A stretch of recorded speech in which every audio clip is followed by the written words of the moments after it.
پیوسته از رادیو بغداد صدام حرف عباس دوران میزد. برا سرش جایزه گذاشته بود.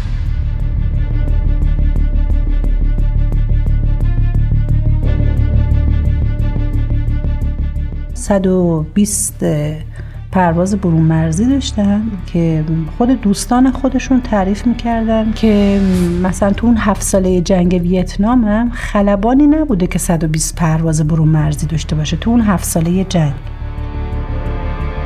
عباس دوران تقریبا میشه گفت یک ستون اصلی نیروی دریایی عراق و در آذر 59 غرق کرد.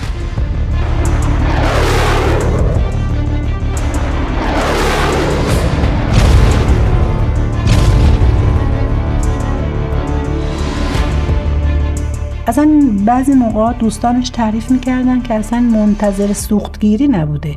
حتی یکی دو مورد شنیدم که حتی بدون اجازه از هواپیما که پیاده میشه یه هواپیما آماده بوده مثلا سریع بلند میشه. بعدش توضیح میده که این مثلا من یه همچی برنامه رو دیدم روی آب و الان اگر که تو بخوام توضیح بدم و در جریان بذارم و مثلا یکی دیگه بره مثلا ممکنه این از دست ما بره.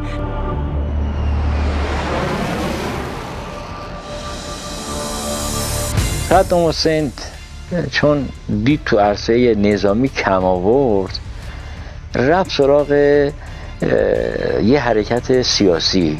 این کنفرانس غیر متحد اصلا چیه؟ بهتره یه اشارات اینه بشناسیم.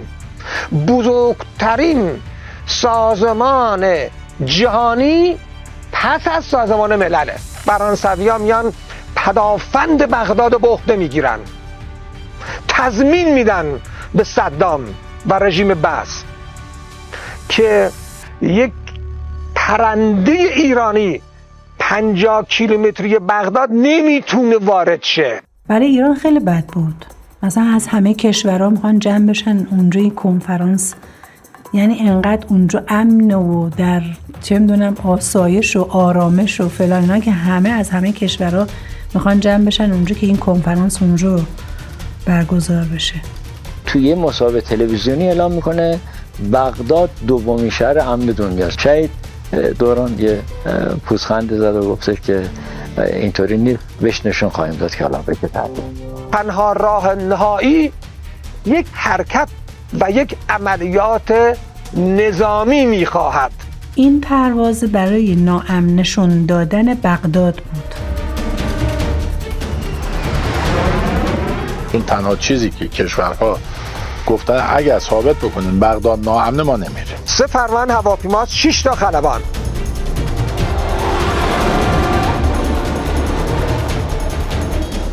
و گفتن این برنامه تاپ سیکرته، یعنی شما حتی از اینو به خانمتون هم نگین. یه جناب فرهنگ از تهران اومده بود و اطلاعات عملیات رو توضیح میداد که از کدوم منطقه کدوم مسیر برید، تهدید کجا هست. این حرفا تموم که شد حرفش گفت 95% بر نمیگردید.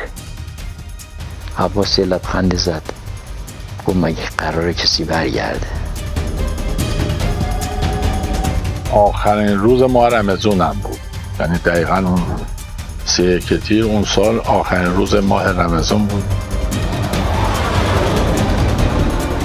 تقریبا جنوب کرمانشاه بودیم که دوران گفت که با علامت اشاره داد که من لیدری رو میگیرم.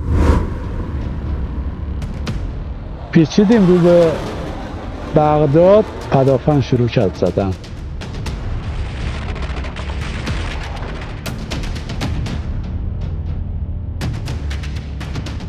یه موشک حرارتی هم برای ما زدن که نخورد، اومد از بین ما دوتا رد شد رفت اون بالا منفجر. اولین دیوار آتش رد کردیم، دومی رو رد کردیم، سومی رو که رد کردیم عباس به من گفت که منصور موتور راستمون آتش گرفت. رفتیم بعد پالایشگاه رو بمبارون کردیم. من تو آینه‌های جلو هواپیما نگاه کردم دیدم اینم پالایشگاه آتش گرفت، بعد خود هواپیما همش آتیش داره میسوزه. درست از دوم تا پشت سر کابین عقب.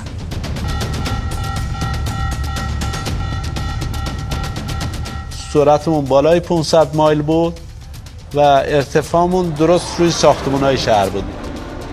تو اون بریفینگی که انجام داده بودیم شب، شهید دوران به من گفت که اگر منصور هواپیمامون دچار ایراد شد، حادثی بپری بیرون، به صورت تنهایی بپر بیرون. اون حساب ایجکشن رو نذاره 2 نفره. اون روز توی اون بریفینگ به کاظمیان گفت که اگه هر اتفاقی افتاد تو بپر. یه دفعه دیدم دستگاه جلو چشم داره سیاه میشه. همون موقع بود که من از هواپیما داشتم میرفتم بیرون.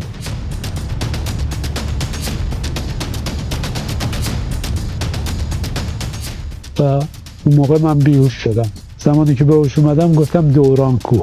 بعد گفتن ایشون نپره از هواپیما بیرون. حاضر نشد که در اونجا هواپیما رو ترک کنه و با هواپیمای خودش رو به اون ساختمان کنفرانس غیر متحدها زد.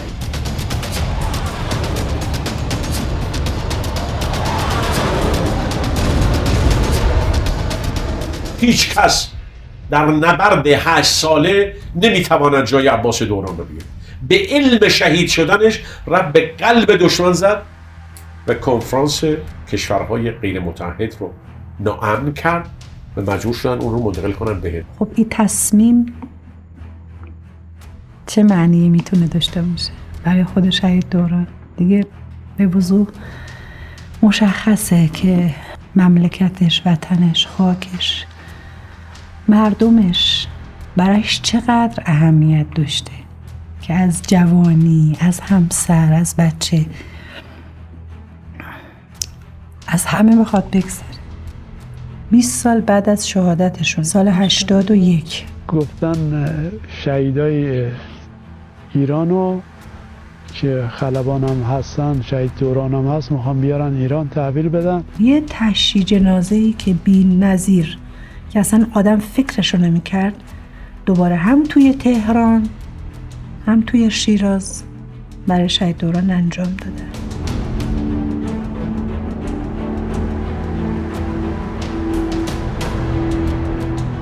به حال به خودم میبالم، خیلی افتخار میکنم که همسر شهید دوران